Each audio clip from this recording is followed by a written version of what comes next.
जय श्री राम सभी को। देखते हैं कि निफ्टी में हमें सोमवार को क्या चाल मिलने वाली है और आज हमें क्या चाल देखने को मिली। इससे पहले हम बात करते हैं गिफ्ट निफ्टी की कि गिफ्ट निफ्टी जो हमें क्लोजिंग मिली है 22,604 पर मिली है। यदि हमें गिफ्ट निफ्टी में 22,690 के ऊपर आज क्लोजिंग मिल जाती तो हम हैवी गैप अप ओपनिंग देख सकते थे निफ्टी में सोमवार को। और कल की यदि हम बात करें तो कल हमें डाउ जोन्स और नैस्डैक में नेगेटिविटी देखने को मिली थी और उसके बाद रिकवरी देखने को मिली। इसी कारण आज हमें अपनी बाज़ार में भी, भारतीय बाज़ार में उछाल देखने को अच्छा खासा मिला है और बाज़ार पॉजिटिव ही बंद हुआ है, चाहे 2 पॉइंट हो 4 पॉइंट हो, पॉजिटिव तो खैर पॉजिटिव ही है। सबसे पहले बात करते हैं बड़े टाइम फ्रेम पर। हम देखते हैं घंटे के चार्ट फ्रेम पर। एक घंटे बड़े टाइम फ्रेम पर बात करते हैं तो यहाँ पर हमारी जो नज़र पड़ती है वो देखते हैं कि बाजार एक अप साइड की तरफ मूव दिखा रहा है, तो हमें डाउन साइड की तरफ तो अपनी ट्रेड अब देखनी ही नहीं चाहिए, क्योंकि बड़े टाइम फ्रेम पर यदि बाजार पॉजिटिव है तो छोटे टाइम फ्रेम पर थोड़ा बहुत नेगेटिव हो सकता है, ओवरऑल पॉजिटिव ही रहना है। बात करते हैं कि 5 मिनट के टाइम फ्रेम पर, जहाँ पर हम अपनी ट्रेड को देखते हैं। 5 मिनट के टाइम फ्रेम पर हमारा जो महत्वपूर्ण जो रेजिस्टेंस एरिया था 22,552, उसी के आसपास हमें बाजार क्लोज होता हुआ दिखाई दिया है। यदि हमें यहाँ से एक अच्छी गैप अप ओपनिंग मिलती है और बाजार कहीं ना कहीं 22,600 के आसपास ओपन होता है, और तो हम एकदम से अपनी बुलिश साइड का व्यू नहीं रखेंगे, ना ही कोई ट्रेड बनाएंगे कि बाजार पॉजिटिव हुआ है ओपन तो हम अप साइड की ट्रेड बना लें। हमें देखना होगा कि 22,640 के ऊपर यदि बाजार निकलता है तो फिर हम अप साइड की ट्रेड को एग्जीक्यूट कर सकते हैं। जो हमारा सबसे पहला महत्वपूर्ण टारगेट होगा वो टारगेट होगा 22,700 का। 22,700 का हमारा पहला टारगेट होगा। यदि बाजार हमें यहाँ से कंटिन्यू निकलते हुए दिखाई देता है तो हमारा दूसरा टारगेट होगा अप साइड का 22,750 का।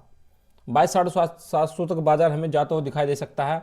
और यदि हमें यहीं से ही बाजार में गिरावट दिखती है, थोड़ी सी रिजेक्शन दिखता है बाजार में, तो आप देख सकते हैं हमारी ट्रेंड लाइन है, इस ट्रेंड लाइन को ब्रेक डाउन देने के बाद ही हम शॉर्ट साइड की तरफ सोच सकते हैं रिजेक्शन के तौर पर।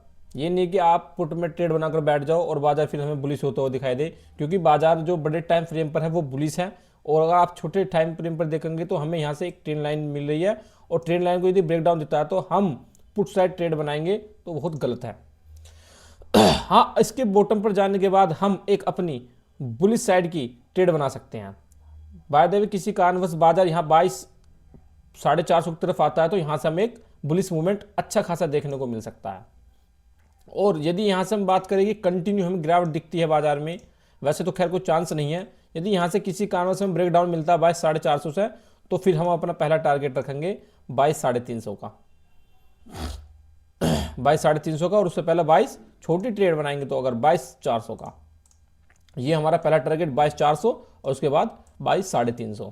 हमें फिर कंटिन्यू अप साइड का मूवमेंट देखने को मिलेगा ही मिलेगा, इसमें कोई दो राय नहीं है। और ये रहने वाला है सोमवार को निफ्टी में, तो लेवल को ध्यान में रखिएगा और ट्रेड लाइन को जरूर गौर करिएगा कि यदि हमें यहाँ से ब्रेक डाउन मिलता है तो रिजेक्शन के तौर पर मिल सकता है, फिर यहाँ से हमें अप साइड का मूवमेंट कंटिन्यू बाजार में मिल जाएगा।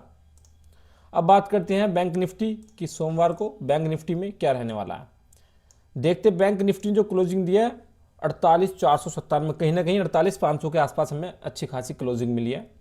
और डेली तो बाजार एक जगह कंसोलिडेट कर रहा था, तो आज अच्छी खासा हमें मूवमेंट मिला है, अप साइड का मूवमेंट भी देख सकते हो और फिर डाउन साइड का अच्छा खासा मूवमेंट मिला है, यानी दो ट्रेड हमारी अच्छी खासी निकली हैं।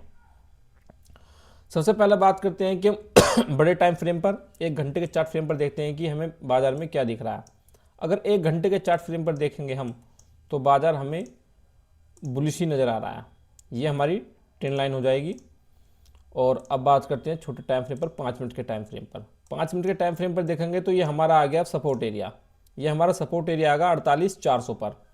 यदि बाजार हमें 48,400 पर वापस आता नज़र आता है और 48,400 पर आने के बाद हमें 5 मिनट के टाइम फ्रेम पर एक गिन कैंडल मिलती है तो हम वापस बाजार को 48,600 की तरफ देखेंगे, और 48,600 के बाद 48,680 की तरफ बाजार को देखेंगे। यदि बाजार हमारा यहीं से ही डाउनसाइड मूवमेंट दिखाता है और यहाँ पर कंसोलिडेट करता है और 5 मिनट के टाइम फ्रेम पर हमें गिन कैंडल मिल जाती है वॉल्यूम के साथ, तो बाजार को हम 48,600 की तरफ देखेंगे। और उसके बाद यदि यहाँ से कंटिन्यू बाजार निकलते हुए दिखाई देता है तो 48,680 की तरफ देखेंगे। और इससे ऊपर की बात करें, फिर बाजार यदि इससे ऊपर निकलता है तो बाजार किधर जाता है, बाजार फिर जो हमारा जाएगा वो 800 की तरफ हमें कहीं ना कहीं जाता हुआ नजर आएगा। यदि बाजार हमें कंटिन्यू लगातार ऊपर की तरफ निकलते हुए दिखाई देता है, यहाँ से हमें एक अच्छा ब्रेकआउट मिलता है, हम अपनी बुलिश साइड की पोजीशन यहाँ पर हमारा कंफर्मेशन हो जाएगा कि हमारे बाजार ने ब्रेकआउट दे दिया है, तो हमें एक बुलिश साइड का अच्छा मूव मिल जाएगा। तो फिर बाजार को हम 48,800 की तरफ देख सकते हैं। यदि डाउन साइड के मूवमेंट की बात करें कि डाउन साइड में हमारा मूवमेंट क्या रह सकता है, हमें बाजार इस ट्रेंड लाइन से यदि ब्रेक डाउन देता है तो फिर बाजार को हम 48,200 की तरफ देख सकते हैं। उससे पहले बाजार एक जगह रुक सकता है 48,300 पर। ये एक हमारा महत्वपूर्ण सपोर्ट एरिया हो जाएगा कि 48,300 पे हमें बाजार सस्टेन कर सकता है। ट्रेड करते रहिए और ध्यान रखिएगा इस ट्रेंड लाइन को, ये ट्रेंड लाइन हमारी बहुत महत्वपूर्ण हो जाती है। यहाँ पर बाजार अगर कंसोलिडेट करता है और यहाँ से हमें अपसाइड का मूव मिलता है तो फिर हमें 48,600 का निश्चित ही मूव मिलना है। यदि बाजार एक अच्छी गैप ऑफ ओपनिंग के साथ निकलता है तो फिर हमें बाजार 48,686 के ऊपर यदि निकलता है, यानी 48,680 के ऊपर निकलता है और यहाँ से एक अच्छा ब्रेकआउट मिलता है तो हम बाजार को 48,800 की तरफ देख सकते हैं और उसके बाद 48,900 की तरफ। तो यही हमारा बैंक निफ्टी में मूवमेंट रहने वाला। निफ्टी बैंक निफ्टी आपको दोनों बता दिए हैं। और वीडियो को लाइक करें, चैनल को सब्सक्राइब करें, ज़्यादा से ज़्यादा वीडियो को शेयर करें ताकि सभी को हेल्प हो सके। और यदि आप हमारा टेलीग्राम चैनल ज्वाइन करना चाहते हैं तो लिंक डिस्क्रिप्शन में दिया हुआ है, वहाँ से जाकर आप हमारा टेलीग्राम चैनल ज्वाइन कर सकते हैं। धन्यवाद। इस वीडियो में इतना ही।